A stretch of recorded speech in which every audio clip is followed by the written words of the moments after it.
Muy buenas tardes, bienvenidos a Biología sin Fronteras, programa científico-cultural de la Facultad de Ciencias Biológicas de la Universidad Nacional Pedro Luis Gallo. A nombre del señor decano de la facultad, magíster Jorge Chanamé Céspedes, reciban un saludo y un fuerte abrazo a todos los que están participando en esta reunión. Hoy día tenemos un invitado especial, se trata del amigo César Peña Yontó, quien ya terminó su carrera como profesional microbiólogo, parasitólogo de la universidad, y ahora está terminando su tesis, redactando su tesis. Él nos va a hablar hoy día sobre el NERF y en la inflamación. La semana pasada yo les hablé un poco sobre los extractos fitoquímicos antioxidantes, en particular aquellos que activaban la vía NERF. Y hoy día justamente César les va a hablar más focalizado sobre el NERF en la inflamación. Le invitamos a César. Si César está, pues, puedes ingresar.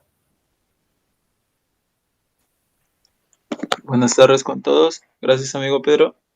Justamente el tema de hoy a tratar es NERF en la inflamación. Un momento, por favor, para poder compartir mi pantalla.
Pedro, creo que voy a tener que empezar la presentación aquí en esta interfaz porque al colocarla en pantalla completa no se ve reflejado en la pestaña que estoy Adelante, compartiendo. adelante. Bien, bueno, esta es César, una... antes de que empieces, lo que pasa es que estás compartiendo una pestaña. Comparte tu pantalla completa para que se pueda reflejar. Ok, listo, un momentito.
Yo creo que ahora sí. ¿Pueden apreciar bien? Ahora Sí, sí. sí.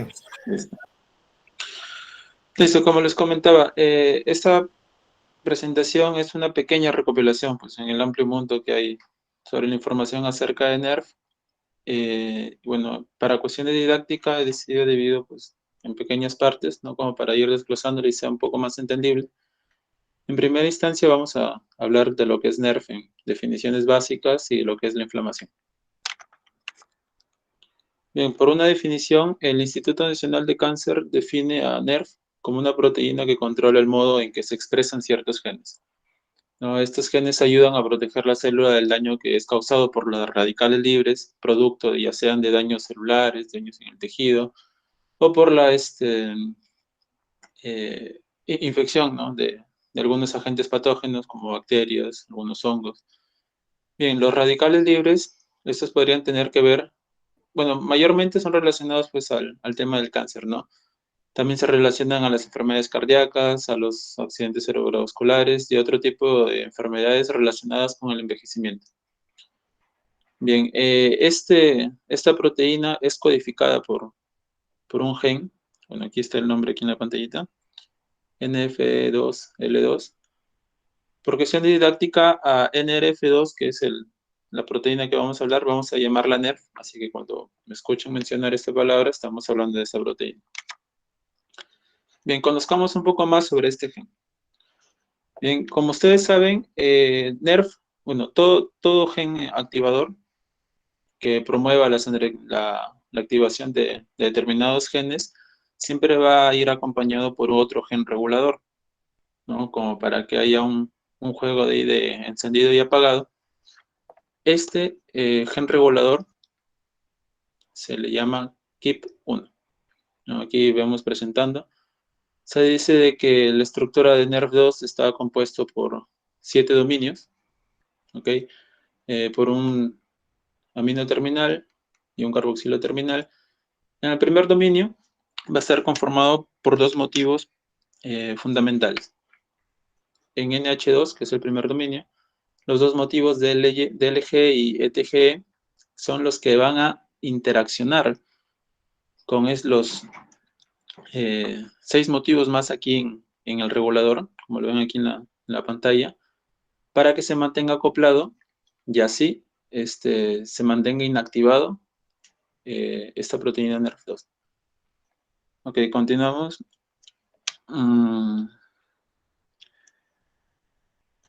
Bien, la relación entre KIP1 y NERF2 se basa en que KIP1 fomenta la ubiquitinización de NERF2 para que por un proceso de degradación proteasomal, se mantenga inactivo. Bien, los siguientes dominios, que es NH4 y NH5, están más relacionados cuando ya la acción de NERF2 ya está dentro del núcleo de las células, para poder ayudar a la transactivación de unos genes en específicos que se les llaman genes de respaldo al daño elemental, ¿no? En este caso vamos a simplificarlos llamándolos ARE, ¿no? Genes ARE, ARE. Bien. NH7, que es el otro dominio, interactúa con un receptor de naturaleza retinoica, lo cual va a inhibir la actividad citoprotectora. No es otra forma de regular, muy independiente de si está o no está el regulador KIP1 a la actividad de NERF2. NH6 también posee dos motivos aquí, que va a ayudar también a su regulación independiente de KIP1 mediante estos dos motivos.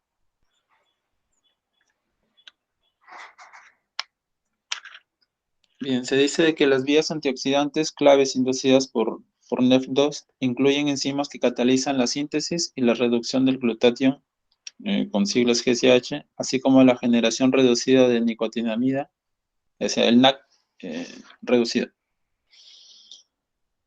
Con respecto a su regulador, a diferencia de NERF, posee 5 dominios, ¿no? Esta homodimerización que se ve aquí ya va a entrar a tallar a un mecanismo de interacción con CUL3 para que permita la disociación de este regulador con NERV2. Más adelante hay una diapositiva en el que van a apreciar mejor esta interacción.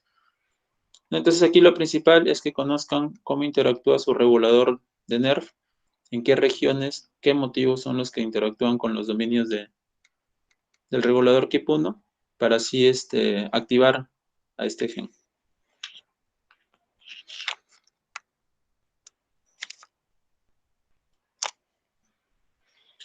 El otro personaje de esta presentación vendría a ser lo que es la inflamación. ¿Qué es? La inflamación es un proceso complejo que ocurre cuando los tejidos son infectados o lesionados por motivos o por estímulos nocivos, químicos, ya sean por la intervención de algunos patógenos.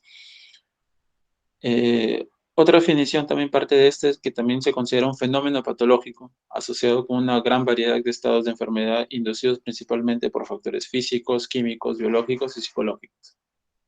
La inflamación, ¿cuál es su objetivo? El objetivo principal es limitar y eliminar las causas del daño celular, limpiar y o absorber células y tejidos necróticos e iniciar con la reparación de los tejidos. Bueno, clasifican a la inflamación en dos formas, la aguda y la crónica. La aguda es autolimitada y beneficiosa, ya verán por qué. Y la crónica, como toda, pues, todo daño que no es controlado o cuyo control, cuya regulación se ve afectada y se mantiene persistente, es prolongado, va a originar una inflamación crónica. Y esto es muy característico de aquellas enfermedades crónicas y sus posteriores complicaciones.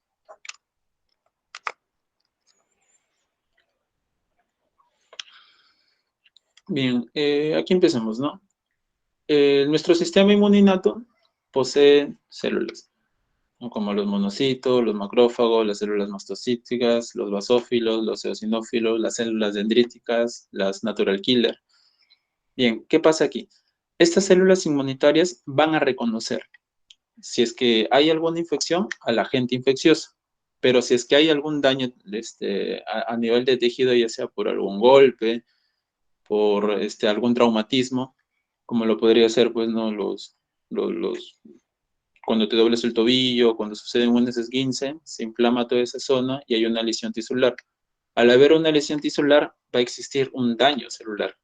No, al romperse las células van a liberar sus contenidos, esos contenidos van a ser reconocidos por estas células del sistema inmune y pues va a provocar que éstas se activen y al activarse van a predisponer a que haya un mayor reclutamiento de estas mismas células hacia el foco de la inflamación. ¿Ok? Una vez que comienza a darse todo el foco del reclutamiento y la activación, va a provocar en primera instancia una inflamación aguda. Bien, como les digo, esta inflamación aguda es autolimitada y beneficiosa. Esta va a eliminar las células muertas, el componente de la matriz extracelular desnaturalizado o a los agentes infecciosos. Posterior a esto, va a iniciar con la etapa de la reparación del tejido.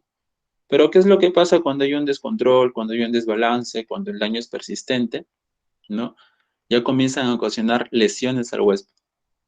Toda esta lesión persistente, no controlada, va a originar una inflamación crónica. ¿No? Se dice que en general las vías de señalización, tanto proinflamatorias como antiinflamatorias, interactúan en el proceso inflamatorio normal. O sea, es propio del mismo cuerpo, como les digo, es autolimitado. Se controla el agente infeccioso, se controla el daño celular y se comienza a promover la reparación del tejido.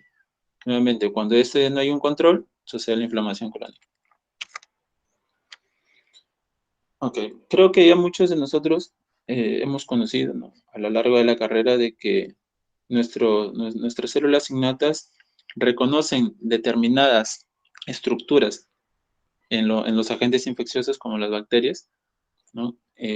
Como el pilis, las fimbrias, algunas partes de su material genético, o algunas partes, componentes, biomoléculas que se encuentran dentro del citosol de esta, denominados patrones moleculares asociados a patógenos. ¿Ok? Ahora, pero nuestras células también, cuando estas se ven lisadas, van justamente también a a producir este tipo de patrones asociados al daño. Y además también van a producir unas pequeñas moléculas. Déjenme colocar un puntero. Listo, van también a producirse unas pequeñas moléculas llamadas alarminas, ¿no? Las alarminas, los patrones moleculares asociados a patógenos, los patrones moleculares asociados al daño, todo este conjunto de patrones de pequeñas moléculas forman parte de lo que se simplifica como los patrones moleculares asociados al daño. Bien, entonces nuevamente, aquí tenemos a nuestras células innatas. Estas células innatas reconocen pues estos patrones, ¿no? Estos van a originar que suceda un mayor reclutamiento y a su vez la activación de estas mismas. ¿Qué es lo que va a producir la activación de estas células? Va a producir una inducción en las enzimas que estos poseen, como la ciclooxigenasa, COX-2, y la óxido nítrico sintasa inducible. ¿Y qué va a producir que estas dos enzimas hayan inducido para su activación? Van a producir electrófilos inflamatorios, como por ejemplo el 15-desoxidelta 12-14-prostaglandina, bueno, aquí lo tienen, el PGA2 y el 8-nitroguanonosina. ¿Ok? Justamente estos electrófilos inflamatorios van a relacionarse con los primeros dominios del regulador KIP1, ¿no? Estas líneas negras que ven aquí son pequeños motivos, son regiones de aminoácidos que poseen una determinada actividad dentro del gen. Y como son residuos de aminoácidos, van a tener ciertos residuos, y estos residuos van a ser los residuos de cistina que interaccionan, sí, muy fácilmente con estos electrófilos inflamatorios. ¿Qué sucede al relacionarse con esto? Va a originar de que KIP1 se desacople de NERF2, o sea, se separe. ¿Ok? Eso es por una parte. Al seguir produciéndose mayores electrófilos inflamatorios, los niveles de estrés oxidativo van a aumentar. Y lo represento con una flechita roja porque pues a la célula no le conviene, o sea, no es sano, no es parte de su estado homeostático que hayan niveles altos de estrés oxidativo. Entonces, se separa el regulador KIP1, deja libre al NERF2, va a suceder la activación de este va a migrar al núcleo, ¿no? Y va a desencadenar ciertas acciones que van a originar que el estrés oxidativo disminuya, ¿no? Y de esta forma, entonces, NERF2 previene el daño anticelular y celular. Al prevenir este daño, va a originar que la producción de los patrones moleculares asociados al daño se vean disminuidos por las células necróticas, ¿no? O sea, las células necróticas van a liberar estos daños, pero al activar NERF2 va a prevenir, se va a focalizar la degradación de estas células para evitar que se siga persistiendo el daño y se sigan liberando esos pequeños patrones, porque si siguieres liberando, se va a volver a producir todo este círculo de la activación de los natural killer y se repite nuevamente el ciclo.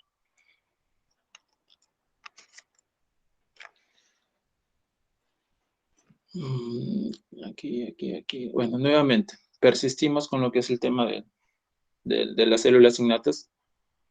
Al producirse el reclutamiento y la activación de estas, van a generar a su vez, al mismo tiempo, mediadores inflamatorios como la citocina, las quimiosinas y las prostaglandinas y a especies reactivas del oxígeno, ¿no? Estas especies reactivas van a causar daños a macromoléculas como por ejemplo el ADN. ¿Ok? Se sabe ya por estudios que los responsables de que en el proceso inflamatorio se vea el dolor, el calor, el enrojecimiento, ¿no? El eritema que se forma, el rubor, y posterior tumor, que es la inflamación, pues no, uno ha sufrido un golpe, pues si se le echa una bola, ¿no? A eso se le considera, en este caso, el tumor, pues, ¿no? Entonces, todo esto va a hacer de que en los sitios de la inflamación, estas células se sigan acumulando, se sigan acumulando. Bien, pero ¿cómo así estas células pueden desencadenar que los mecanismos de las vías de señalización como las vías clásicas para la inflamación se vean activadas, se debe a que estas células expresan en su membrana celular ciertos receptores. Bien, estos receptores van a reconocer los patrones asociados al daño molecular y se les denomina receptores tipo TOL. ¿Ok?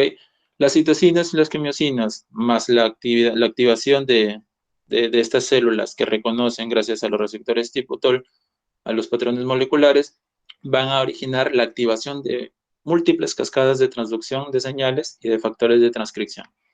Entre las principales que he encontrado, encontramos a la vía de señalización del factor nuclear kappa, a la vía de señalización de la proteína quinasa activada por mitógenos, y a la quinasa Janus con los traductores de señales y activadores de la transcripción. Para hacer un poco pues, no, más entendible, he decidido pues, hablar de la más principal, que es esta que está aquí, la del factor nuclear kappa. Todas estas tres están involucradas dentro de lo que es la activación de la vía clásica de la inflamación.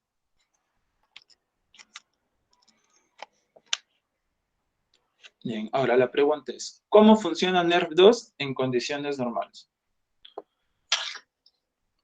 Un momentito, déjenme analizar la imagen para poderles explicar de mejor manera.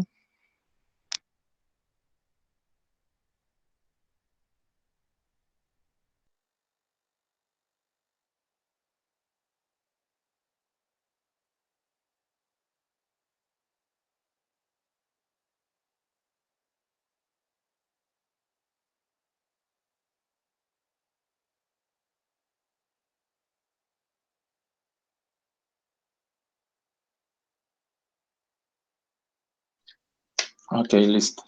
Bien, les hablaba de que NERV2 y su regulador KIP1 se mantienen unidos, ¿verdad? Aquí podemos apreciar justamente eso.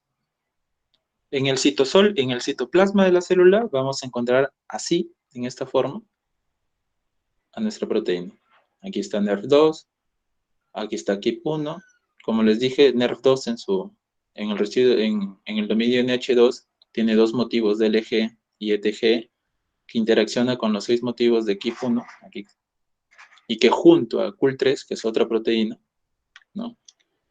En condiciones basales, va a originar de que NERV2, mediante esa interacción entre CUL3 y KIP1, se ubiquitinice, ¿no? La ubiquitinización es un proceso en el que se colocan pues, residuos de ubiquitinina como un marcador de degradación, ¿no? O sea, es esta forma de cómo decirle pues, a nuestro cuerpo, a nuestro organismo, de que dice, mira, esta célula, pues para mantenerlo dentro de sus niveles normales, tiene que ser degradada, ¿no? ¿Y cómo se ocasiona esto? Debido a este marcador de ubiquitinas que está aquí, ¿no? Llega al proteosoma, el proteosoma pues reconoce esta línea de ubiquitinización y pues sucede la degradación del proteosoma.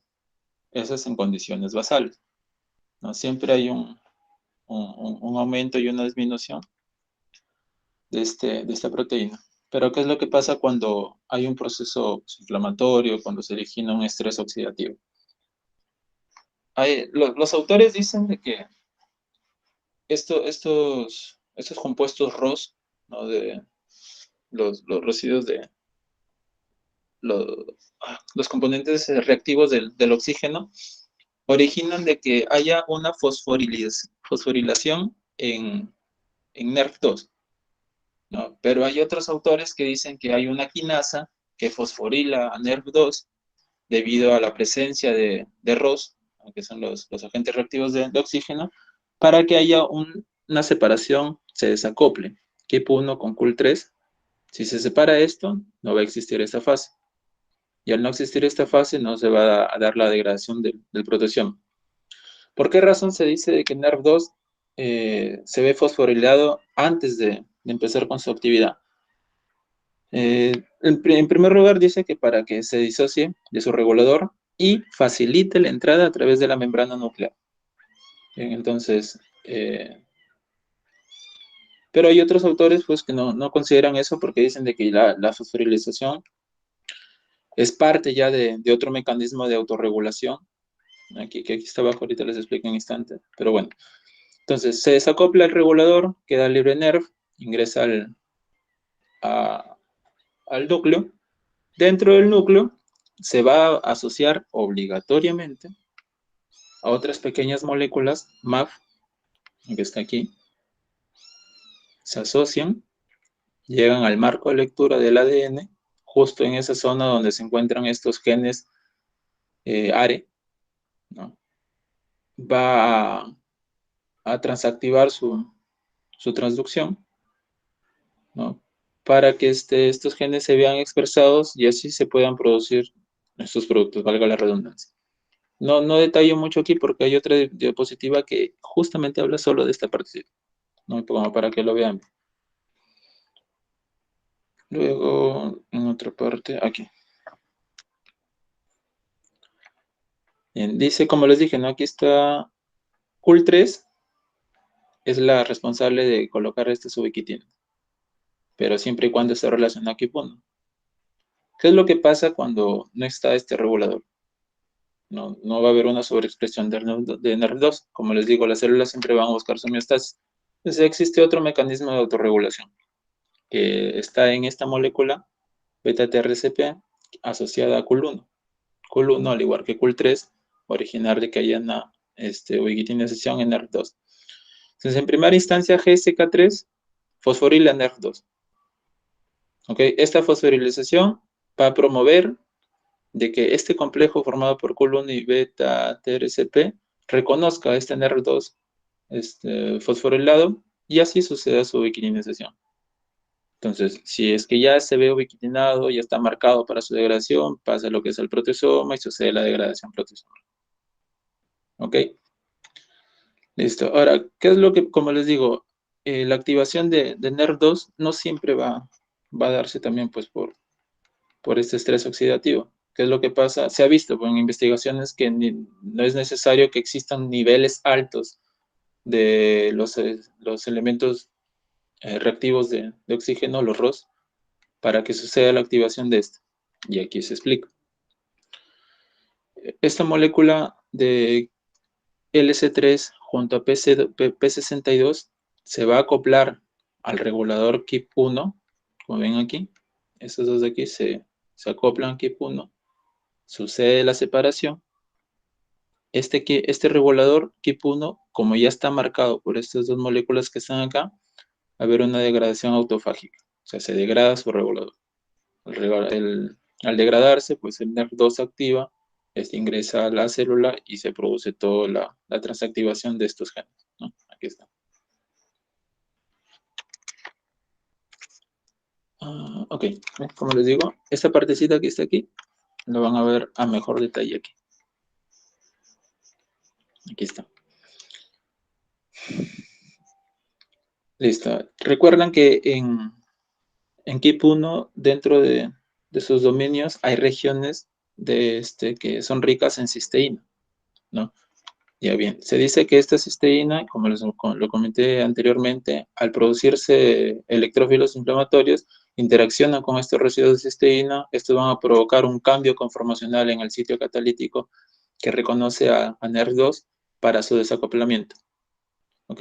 Se desacopla, queda libre NERV2 para el ingreso al núcleo. Como les digo, hay autores que dicen que no siempre, pues, por estos inductores de estrés se va a separar el regulador con la proteína, sino que hay proteínas quinasas que van a originar una fosforilización en NERV2, no aquí en el regulador, no, sino aquí en NERV, a nivel de NERV. Entonces, al fosforilarse va a facilitar, y ustedes saben que ya por conceptos básicos en teoría de que algunas moléculas necesitan ser fosforiladas para poder atravesar las membranas celulares.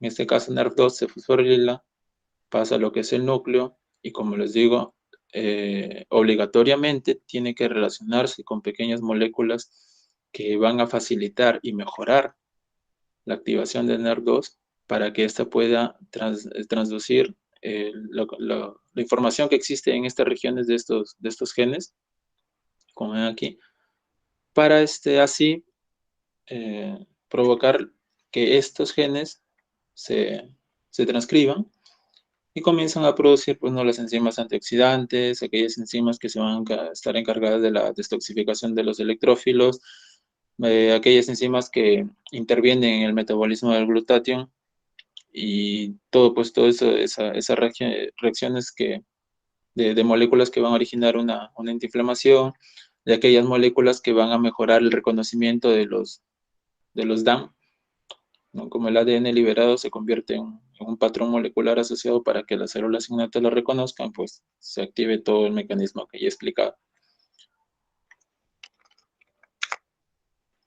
Ok.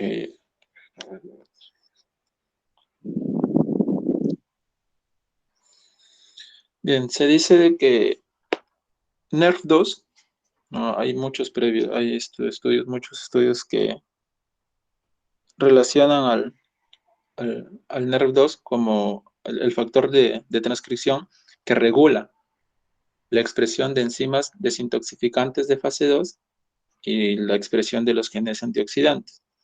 Dentro de estas enzimas desintoxicantes encontramos a lo que son el NAC fosforilador reducido, el NAC reducido, la quinona oxidorreductasa 1, la glutatión peroxidasa, la ferritina y la hemoxigenasa 1. Al igual, así como en las vías clásicas de inflamación, resalté lo que era la vía del NF-kappa. Bueno, aquí voy a resaltar la interacción que hay entre NARC2 y esta enzima hemoxigenasa HO1. ¿Ok? La producción de estas enzimas y la expresión de estos genes antioxidantes, la finalidad es de proteger a las células de las diversas lesiones a través de sus efectos antiinflamatorios.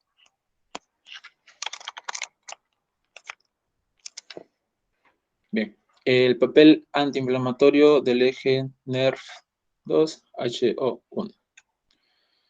A ver, un momentito, déjenme analizar la imagen.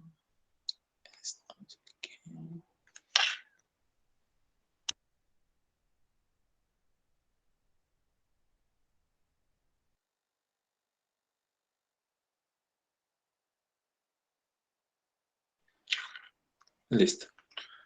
A modo de retroalimentación, vamos a saber de que en condiciones basales, NERV2 está unido a su regulador, ¿no? Aquí está. Va a suceder una ubiquitinización por parte de CUL3. NERV2 se va a ver marcado y va a haber una degradación proteasomal.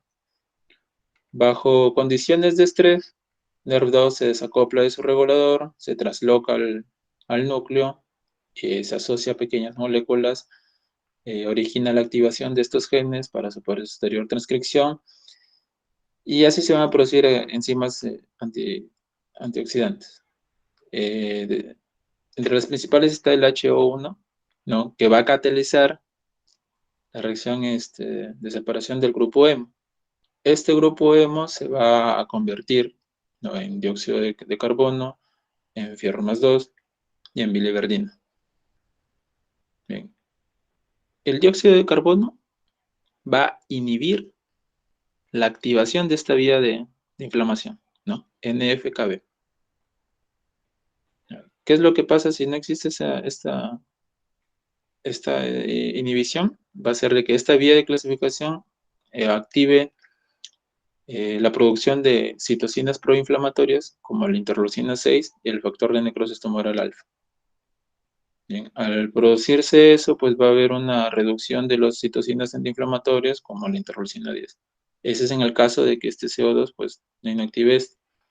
Por otra parte, HO1, si es que ya el CO2 no inactivó esta parte de la vía, HO1 actúa directamente sobre estas citocinas proinflamatorias, ¿no?, las inhibe. ¿Ok? Y además de que HO1 va a predisponer a la producción de citocinas antiinflamatorias como la interleucina 10, y así va a evitar, o bueno, así va a reducir poco a poco que la inflamación siga progresando. Si no existe nada de eso, pues estas citocinas proinflamatorias van a originar de que la inflamación progrese. Entonces, hay muchas formas, ya sea a nivel de sus productos producidos por HO1, que es una enzima, que afectan directamente al inicio de la vía, o que afectan a los productos originados de esta vía, o por la producción de estas citocinas antiinflamatorias, para que el papel de este eje, que es muy importante, en NERV2, HO1, pues pueda darse. Por eso acá resalto de que la activación del sistema NERV2, ARE, que son la transducción de los genes, juega un papel importante en la interrupción de este ciclo que está aquí. Bien, la activación de NERV2 previene la regulación positiva transcripcional inducida por los LPS de citocinas proinflamatorias, incluidas la interleucina 6 y la interleucina 1 beta. NERV2 inhibe la producción de la interleucina 17 corriente bajo.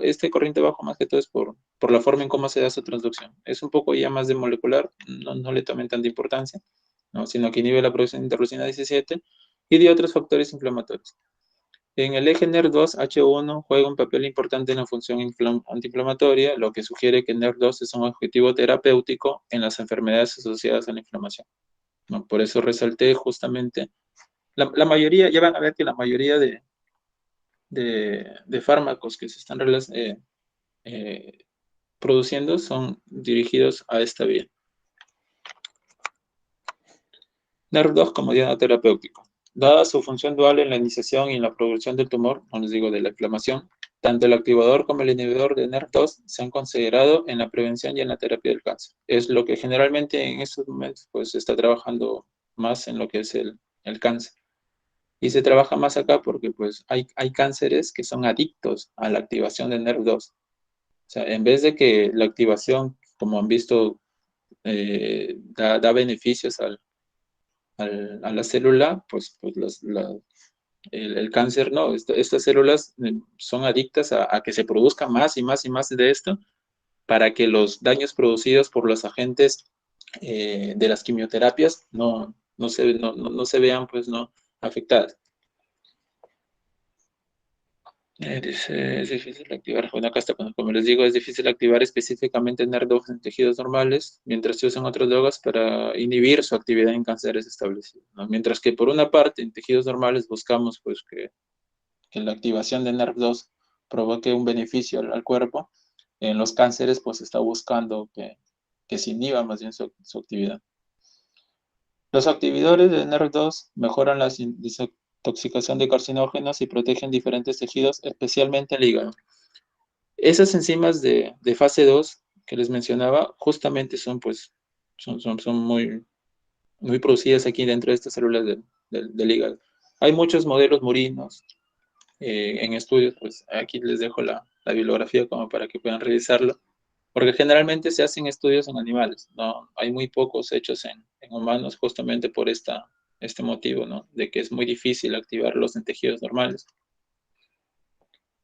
Bien, estos activadores generalmente van dirigidos a esas moléculas que inducen la activación de NER2, como lo son los electrófilos, ¿no? Esos productos antiinflamatorios producidos por las enzimas del COX, o por los compuestos redox producidos por el daño que se origina en el tejido. El sulforafano, que está presente en algunas verduras crucíferas, como el brócoli, protege a los ratones de la carcinogénesis pulmonar inducida por el tabaco, el cáncer de páncreas, inducido por carcinógenos y el propio cáncer. Hay otro medicamento que es el Oltipraz, que es un activador sintético de NER2 que demostró inhibir la formación de varios tipos de cáncer en modelos de roedores y también puede atenuar la progresión de la esteatopatitis no alcohólica. Como ven, están dirigidas mayormente a lo que son células llanas en el hígado, como es el principal órgano desintoxificante de nuestro organismo. El dimetil fumarato es otro activador de NER2 que ha sido aprobado por la Administración de Alimentos para el tratamiento de la esclerosis múltiple en el 2003. Y también puede tener actividad preventiva en los tumores. La inhibición farmacológica de NER2 también ha surgido como un enfoque prometedor para la terapia del cáncer, especialmente para aquellos cánceres adictos a NER2. Sin embargo, hasta el momento solo se han desarrollado varios inhibidores de NER2 y no ninguno de ellos ha producido un resultado sólido y práctico. Entre otros compuestos está el brusatol, que se encuentra aislado de la planta Brosia javanica. Este va a disminuir los niveles de la proteína NER2 y atenúa la expresión del gen diana, potenciando así el efecto citotóxico de agentes quimioterapéuticos como el ciplastino. En los anteriores eran activadores para la producción de NER2. En este caso, el brusatol va a disminuir los niveles de esta proteína y va a atenuar la expresión del gen, el NF2L2, que les mencioné al inicio, para que se transcriba y se produzca el NER2. Justamente por eso, porque como ven, la proteína NER2 protege a las células pues, de todo daño que puede originarse por agentes químicos, agentes biológicos externos a esto. Entonces, ¿qué pasa si es que se mantiene pues, esta vía activa? Pues los agentes quimioterapéuticos que buscan atacar a las células cancerígenas no van a tener el efecto deseado. El flavonoide luteolina inhibe la actividad de NER2 al aumentar la renovación de la red de mensajero de NER2 y puede sensibilizar a las células cancerosas frente a los agentes quimioterapéuticos. También tiene actividad antioxidante al activar la señalización NER2H1 en células ROP. O sea, esto en cierta parte inhibe la actividad, pero por otra fomenta la activación de esta vía NER2H1 en las células RAW, que es un modelo murino, y en células HT-116 de cáncer colorectal humano. Hay muchos más, ¿no? He encontrado casi cerca de 20, 30 fármacos, ya sea de origen natural o sintéticos. Les dejo aquí los dos links, donde son dos papers publicados, donde hablan sobre las enfermedades, sobre los productos que se están empleando para combatirlas a ellas, y a nivel de qué vía afecta cada fármaco.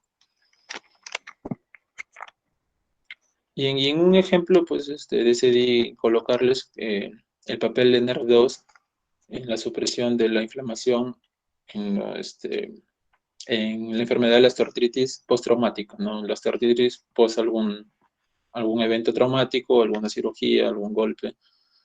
Y en estos autores inducieron en el modelo murino la osteoartritis postraumática, ¿no? Y buscaron ver a nivel de en qué parte de la vía de esta inflamación afecta. Generalmente dirigieron todos sus estudios a este marcador que está aquí, esta quitinasa, CHI3L1, ¿no? Entonces inducieron la osteoartritis postraumática y vieron que la sobreexpresión de NER2, ¿no? Aparte de eso, en primer lugar produjeron que el modelo, el ratón tenga la osteoartritis. Posterior a ello, inyectaron, bueno, no recuerdo bien el nombre, está aquí, pero buscaron de que estos ratones sobreexpresen NERV, entonces que haya una mayor producción de NERV2, ¿no? Con la finalidad, pues, ¿no?, de ver si es que hay alguna interacción entre el compuesto que les digo, que es el CH3L1, con NERV2. Y pues vieron de que la sobreexpresión de NER2 fue suficiente para reducir la degradación del cartílago en el modelo murino, que ha sido inducido para que tengan osteoartritis. Entonces, observaron también que hubo una disminución significativa en la expresión de la metaliproteinasa, también pues dentro, que es una enzima que por otra vía pues causa el tema de la inflamación. Y vieron de que en el cartílago de las muestras ratones, estos sobreexpresan NER2 en relación con el grupo control que no tuvo nada, ¿no? La expresión sinovial de CH3L1 y los niveles séricos del factor de necrosis tumoral alfa, la interleucina beta y la interleucina 6, recuerden que les dije que estas citocinas que están aquí son activadoras de la vía clásica del CACPA, NF-CACPA, y van a estimular que haya una mayor inflamación. Pues vieron de que al sobreexpresar NER2, estos niveles se redujeron, y así pues no vieron de que el daño producido por esta inducción de la osteoartritis fue muy, muy reducido. Y además vieron de que pues los productos reactivos del oxígeno también se vieron disminuidos. Y pues concluyeron de que NER2 regula negativamente al CH3L1, produciendo, sugiriendo que la señalización puede regular la progresión de la osteoartritis y puede ser un objetivo terapéutico viable en personas afectadas por la afección de la osteoartritis postraumática. Bueno, eso sería todo. Ha sido un recopilatorio de todo, pues la información que he podido encontrar, como para que puedan entrar un poquito en contexto de lo importante que es NERV2 y su activación. Muchas gracias, César. Una brillante exposición, clara. Y está abierta la sesión para quienes quieran preguntar, o ya sea a través del chat, o si quieren pueden levantar la mano y preguntarle a César, ¿no? Luis Ricardo está preguntando, César. Adelante, Luis Ricardo. Gracias, maestro. Muchas gracias, César. Preguntarte por tu intermedio, para el caso de NERV2, cuando se habla, por ejemplo, de la propiedad de la detoxificación de xenobióticos, es posible que se relacione en ese entonces cuando se le aplica a pacientes, por ejemplo, de cáncer, ¿no? Pues hepático, no sé, cualquier tipo de cáncer. Esta propiedad NERV2 permite pues una resistencia, ¿no? Una resistencia a la quimioterapia, que viene a ser básicamente un veneno, ¿no? Un veneno. Entonces, permite eso que el cáncer se extienda. En buena parte podría decirse entonces que el NERV viene a ser un arma de doble filo, o sea, tiene una ventaja y una desventaja. Una ventaja para el cuerpo, como lo has ido explicando, pero una desventaja si cae en manos de células cancerógenas, puede darles facilidad, ¿no? Claro, justamente ya casi al finalizar mi presentación, imperé en ese tema de que la NERV2 sí se está considerando como una diana terapéutica, ¿ok? Pero se ha visto de que hay resultados muy pobres en cuando se busca expresar este gen en células normales, ¿no? Y porque, como les digo, hay determinados cánceres que aprovechan esta sobreexpresión de NERV2 para reducir el daño producido por estos quimioterapéuticos. Y como bien lo dices, pues no es un arma de doble filo que hasta el momento pues no sigue abierto, se siguen estudiando para ver si es que ocasionan o encuentran una mayor especificidad a la activación, ya sea en una parte de la vía que he explicado, ya sea en la activación, ya sea por marcar el regulador para que reconozca a determinadas células cancerígenas, o ataquen ya como a nivel de los productos de la activación de NERV2. Como les digo, NERV2 llega al núcleo, sobreexpresa a los genes que van a producir esos agentes antiinflamatorios, ¿no? Entonces, puede ser de que las dianas terapéuticas comiencen a ir dirigidas ya no al inicio de la vía, sino a los productos que estos tienen. Y así pueden facilitar un poquito más la especificidad de los tratamientos y pues mejorar, ¿no? el tratamiento de los cánceres. Gracias, César.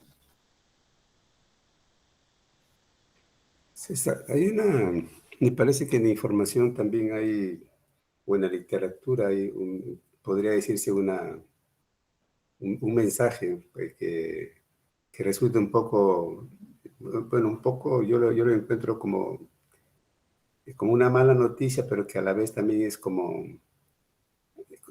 entender la biología de ese acontecimiento, ¿no? ¿A qué me refiero? Hay investigadores que han publicado que en mamíferos el NERV con la edad decae. En otras palabras, cuando envejecemos, vamos perdiendo capacidad para activar NERV2, ¿no? Entonces, ¿es verdad eso?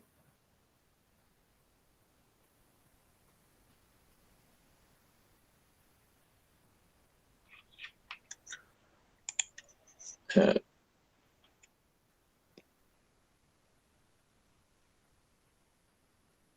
Parece que César se fue su audio, ¿no?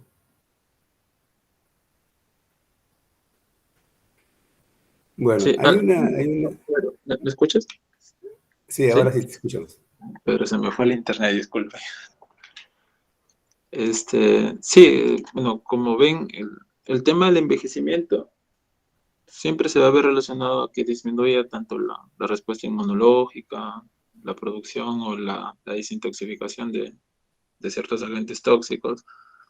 Y pues como dice, pues no, el profesor se ha visto de que ya estas vías que son beneficiosas para evitar que los procesos inflamatorios se vean prolongados, comienzan a verse disminuidas debido al problema ya en la activación de los genes que producen este tipo de proteínas. Y es justamente por eso, pues, ¿no? Por ese deterioro que van teniendo las células para poder expresar este tipo de genes. Claro, y sobre todo en lo que es envejecimiento resulta un negocio grande, ¿no? Ya hay empresas ahorita que están prácticamente promoviendo, ¿no? Extractos químicos de plantas para el envejecimiento y también algunas para el cáncer, ¿no? No he visto que estén aprobadas por la FDA, pero están en el mercado actualmente, ¿no? Se publicitan como antiinflamatorias y también antioxidantes, ¿no? Más es antioxidante. Pero lo que sí me llamó la atención fue ese hecho de que perdemos capacidad de sintetizar o de estas proteínas que nos protegen con la edad, ¿no? Esa es una cosa importante porque ahí juega un papel justamente yo lo que les comenté la semana pasada en la preparación de ciertos emolientes o ciertas bebidas, ¿no? Por ejemplo, bebidas que nuestros ancestros han tomado y que nuestros ancestros han pasado los 80 años, ¿no? Se dice que han pasado los 80 años, justamente porque ellos consumen muchos mates, muchos emolientes, que son antioxidantes. Por ejemplo, uno de ellos es el emoliente de diente de león, que es un poderoso estimulante de la vía de NERV2, ¿no? Bueno, y también falta también por parte nuestra estudiar, ¿no? Más de la etnobotánica, ¿no? De nuestra etnobotánica, cuál de las plantas o de los emolientes que tenemos son activadores de la vía NERV2. Pero es muy importante, ¿no? Muy importante porque hay una tendencia, creo que en algún momento lo he comentado, que para la medicina clásica tiene una atención. Los médicos, lo que se llamaba antes los médicos clínicos, tenían una atención, pero muy especial por los procesos inflamatorios. Y si los procesos inflamatorios son crónicos, son un dolor de cabeza para la medicina. Y como ha explicado César ahí muy bien, el proceso inflamatorio se vuelve también un enemigo de la persona, ¿no? Del ser humano, porque ya se vuelven moléculas que hacen daño, ¿no? Y también como se ha visto en algún momento, sí hay plantas, sí hay hierbas que se consumen periódicamente y que actuarían como antiinflamatorios y antioxidantes. Bien, agradecemos a César, ¿no? Yo sí, por el apuro justamente de presentar a nuestro expositor, yo lo presenté muy brevemente, ¿no? César es un excelente estudiante de la Facultad de Ciencias Biológicas de la Universidad Pedro Ruiz Gallo. Él ha terminado su carrera y ya está para defender su tesis de licenciado en microbiología y biología, parasitología. Él es formado en la Pedro Ruiz Gallo y esperemos que continúe su carrera hacia una maestría, un doctorado en las áreas de la biología. Él tiene todo talento para seguir adelante. Muchas gracias, César. Un abrazo y pronto te alcanzaremos tu certificado de participación en el programa Biología Sin Fronteras. Muchas gracias. Gracias a ustedes, gracias Pedro por la consideración. Encantado de apoyarlos en este tema de divulgación científica. Agradezco la presencia de ustedes y pues cualquier consulta, al profesor Pedro le voy a pasar mis diapositivas y mi correo y podemos conversar por ahí. Gracias. Bien, a nombre del señor decano de la Facultad de Ciencias Biológicas les doy las gracias. El profesor Jorge Chanamé Céspedes siempre está atento a la evolución de este programa, su beneficio para para la comunidad, para todos, y también que todos participen. Y nuevamente les reitero mi invitación para que los egresados, no solamente de la facultad, sino egresados de la Pedro Luis Gallo, profesionales que quieran dar un tiempo para divulgar ciencia, tecnología y cultura, tienen en Biología Sin Fronteras un espacio para hacerlo. Buenas noches, que tengan un buen fin de semana, que disfruten con la familia las bendiciones de Dios. Muy buenas noches. Gracias, profesor Jorge Fupuy, por su participación. Muchas gracias.